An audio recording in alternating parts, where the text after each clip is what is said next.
Are you hot on this? Are you cold on this? Do you like the changes? The House settlement breaking down we're going to break down some key points.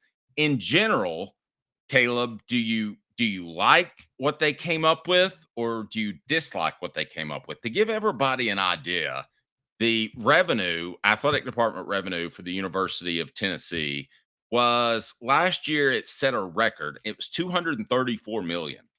So you're only spending, what would that be? That's 10%, less than 10%, maybe 9%. 10% of the money on the athletes. At what point do the athletes say, no, we deserve a little bit more? Is this going to be a constant negotiation? And I will tell you, that's the type of thing that I cannot stand to listen. That and gambling talk on talk radio are the two things I hate hearing about. I hate hearing about how an NFL team's going to fit Micah Parsons underneath the cap, or he hasn't gotten paid, and that sort of thing. I don't think that's what people want to talk about. No, it probably isn't. But I mean, it's just how it is now. And I mean, on a broad scale, I don't like this settlement because I do think more should be geared towards the players. But I also don't like it because, and I'm going to break down like all the things, this doesn't solve the issue. It is so contradictory that it's going to open up so many other issues. It's going to be appealed, and it's going to open up the door for so many more lawsuits. This isn't the final way college football is going to look. College football is in a state of, and college athletics in general is in a state of perpetuity because there are laws. Big word. What does that mean? I guess perpetually changing. Yes. And there are laws on the books that contradict each other with college sports, and college athletics cannot possibly follow all the different laws in Congress that have been passed by the federal government.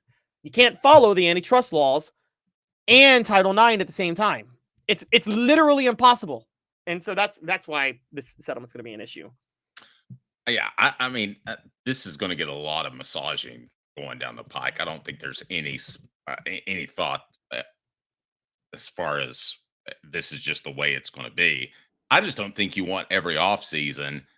At what point do we have a strike? Oh, you will. You're going to get a strike. You're going to get a strike. That's coming. I don't know when. Maybe next year, maybe 10 years down the road. But a player strike is coming soon enough.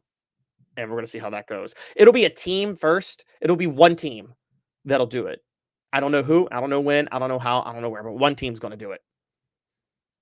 God, I'm trying to think of what team could possibly do that. What team would want to do that? Click the like and subscribe button. Your thoughts. Would that be, do you think for a lot of people that would be the end all be all? I'm done with college football. I liked it because of the amateur status, but once my team goes on strike and I don't have anything to do on August the 30th or whenever the first game is, I'm out. No, fans virtue signal. Fans virtue signal all the time about this stuff, and they pretend they have principles, but then Saturday comes and their team is between the whites, is trying to go win a game, and on 4th and 1, they're going to care whether or not they convert that 4th and 1, and they're going to be mad at their coach if he doesn't call the right play on 4th and 1. I mean, everybody in 94. I'm not watching baseball ever again. They canceled the World Series. And then baseball had a 10-year run that was its peak 10-year run of viewership of the modern era. So, yeah, no. Fans are very fake with their principles on that. I'm just going to be honest. They go for the entertainment value more than anything else. Hence the reason professional wrestling is the second biggest sport. Is it the second biggest sport? Are you sure about that? Yes, only to football. Okay. I would like to look that up. What about MMA? Where's that? Here's my issue with a potential strike is you're going to have some people walk away. I think you've already had some people walk away with NIL. I don't know. We can do some research on viewership, but it seems to me like a lot of people have said that, but you don't believe it's true at all. No, I don't believe it's true at all. What's going to drive people away is an expanded playoff when the regular season games aren't as exciting. Not NIL. I'm sorry, not happening.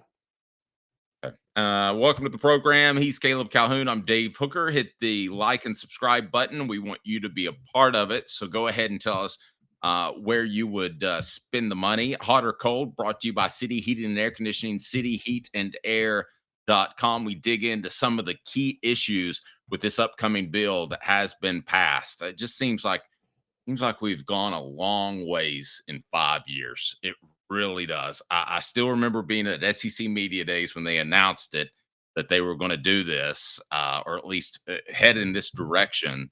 And did you remember that it was at SEC I Media? wasn't at that SEC Media Days. That was the year before. Well, yeah, but the fact that it broke right there, along with there have been two major stories that broke. Oklahoma and Texas also at SEC Media Days. That's why we'll be there. Hot or Cold brought to you by City Heating and Air Conditioning, cityheatandair.com. Hi, Mike Davis here with City Heating and Air, reminding you to always dare to compare. Our team provides quality local heating and air service, installation, and maintenance across East Tennessee. We use only the best equipment like American Standard Heating and Air Conditioning for your residential, new construction, or commercial needs. Honesty, dependability, and customer satisfaction have been the cornerstones of our business since 1961. City Heat and Air. There's your man.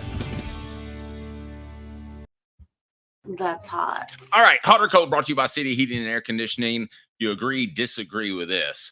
$20.5 million per school in revenue sharing to pay players. That's going to be via TV deals, merchandise, ticket sales. Honestly, a little bit surprised it wasn't more.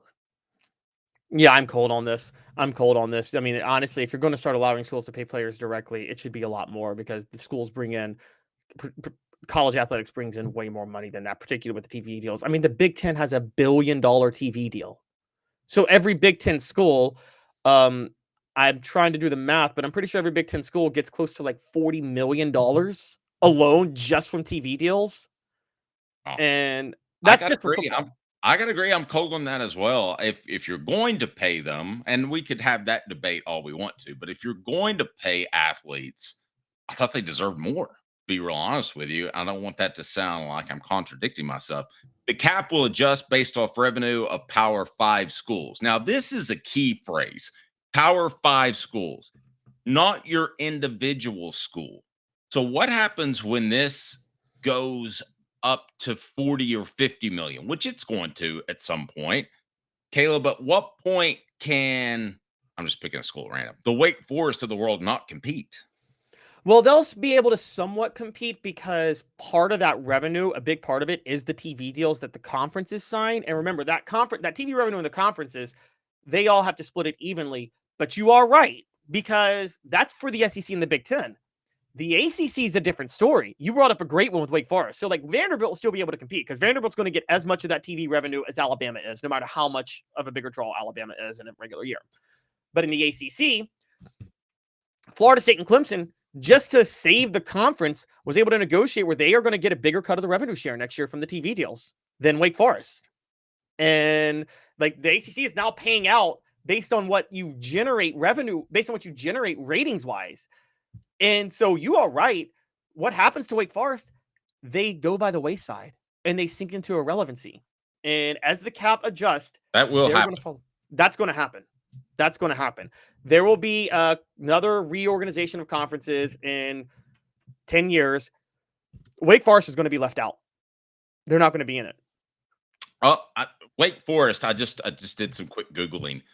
Their athletic department revenue was roughly $85 million compared to $223 that Tennessee generated.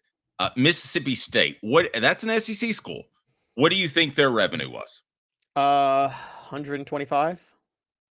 Oh, you nailed it. It's like 124.7. Oh my gosh. Pretty good. But you went over, so if the price is right, you'd be out. Oh my gosh. Okay. No, we're rounding.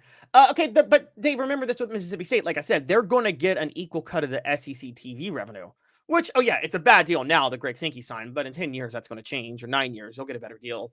So Mississippi State's always going to be in okay shape, and Big Ten schools will be in even better shape because no matter how irrelevant Northwestern football is, they're walking away with $40 million in TV revenue every single year for the next 6 years. But let's hold on a second. Best case scenario, the universities in the SEC get what in the short term, next 5 years? You talking about from TV? $40 million from TV? SEC university. So it's it's about 300 million a year. Divide 300 by 16, and we're talking a little under 20 million a year, like 19 million a year, maybe 19 and a half million a year. But again, That's going to change when the SEC signs its new deal, whenever that is. Now they're stuck in this for a while because Greg Sankey did the most reactionary negotiation of all time for a TV deal. But it's still more, and it's still a better situation than the ACC, which has a lesser TV deal, and the smaller schools in the ACC are going to get less payout, including Wake Forest.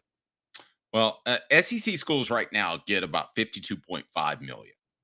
So that's for full year members. Texas and Oklahoma will bounce up there. They got transition payments, but it I don't know, Caleb. That just doesn't seem like a great business model. That almost half of the check that you get, that you're guaranteed to have, that it goes to the athletes. I guess maybe I do sound duplicitous. I see that the athletes deserve more because of the overall athletic department budget, but then I see the TV deal, and if you're depending on that, and the reason that I want to point that out, if you're depending on that, Caleb, then what happens when you go through a Tennessee decade of dysfunction? What happens at that point? Because a lot of Tennessee's athletic department revenue was made by record-breaking donors. It was made by record-breaking ticket sales. The whole thing was record-breaking because they got back on track. But what happens when you dip a little bit? What happens if Josh Heupel's not the guy? Then you could dip into obscurity. Well, this is because the SEC signed a bad TV deal, like I told you, but that's going to change. I don't think the cap's going to be adjusted anytime soon. I don't think the cap will be adjusted until the Big Ten re-ups its TV deal in about 6 years. So I think you're stuck at 20.5 million for a while.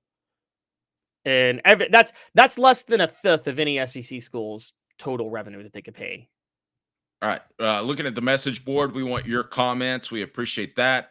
Can you believe that you guys are even talking about college athletes going on strike? If the athletes are allowed to organize into a player union, then the cap is totally, I don't know what the last part was. No, I can't believe it. I hate that we're talking about it, but that's the reality of where we are. Yeah, they're going to go on strike. I just don't know when, but they're going to go on strike.